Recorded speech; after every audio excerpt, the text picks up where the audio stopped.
Hello everyone, আসসালামু আলাইকুম। দারুন মজার ডাবের পুডিং রেসিপি নিয়ে আজকে আবারও চলে এলাম। তো দারুন মজার এই রেসিপিটা আমি কিভাবে করেছিলাম চলুন দেখে নেওয়া যাক। এই রেসিপিটির জন্য একটা ডাব আমি নিয়েছিলাম। ডাবের এখন পানি বের করে নিব।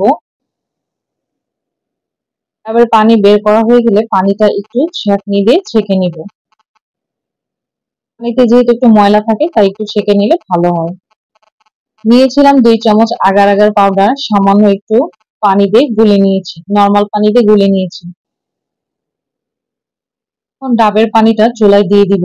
দিয়ে দেব 1 কাপের মতো চিনি, একটু নেড়ে চেড়ে নিব।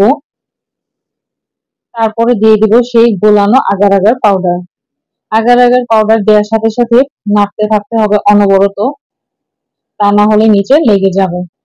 যখন একটু ভারী হয়ে আসবে তখন একটা বাটিতে ঢেলে নিব। এখন ঠান্ডা করে নিব, একটু ফ্রিজে রেখে ঠান্ডা করে নিব।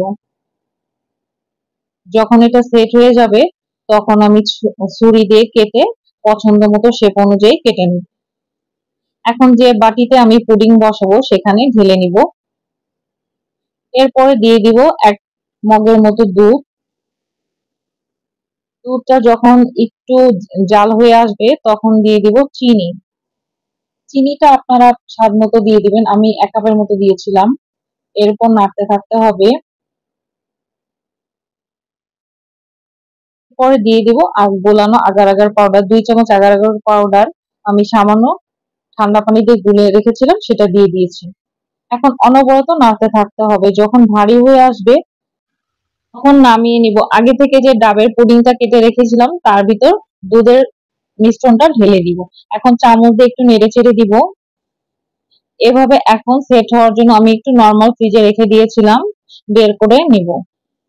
এখন ছুরি দিয়ে চারদিক দিয়ে একটু কেটে নিব। একটা প্লেটে ঢেলে নিব।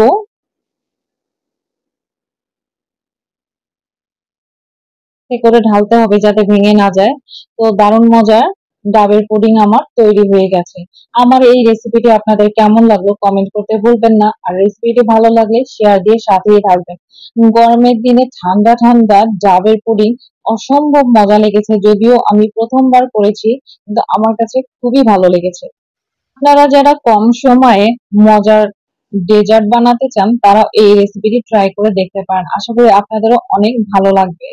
যে কোনো মেহমান আসলেও মেহমানকে এটা করে দিতে পারেন, তারা অনেক পছন্দ করবে। আমার বাসায় সবাই এটা পছন্দ করেছে, বিশেষ করে আমার বেশি ভালো লেগেছে, আমার বাচ্চারাও এটা অনেক পছন্দ করেছে। তো এটা আপনারা বাচ্চাদেরকেও প্রায় করে দিতে পারেন। নতুন কোনো ভিডিও নিয়ে আবার চলে আসবো, ততক্ষণ পর্যন্ত ভালো থাকবেন। আল্লাহ হাফেজ। আমার ভিডিওগুলো যদি আপনাদের ভালো লেগে থাকে আমার চ্যানেলটিতে লাইক, কমেন্ট এবং সাবস্ক্রাইব করতে ভুলবেন না।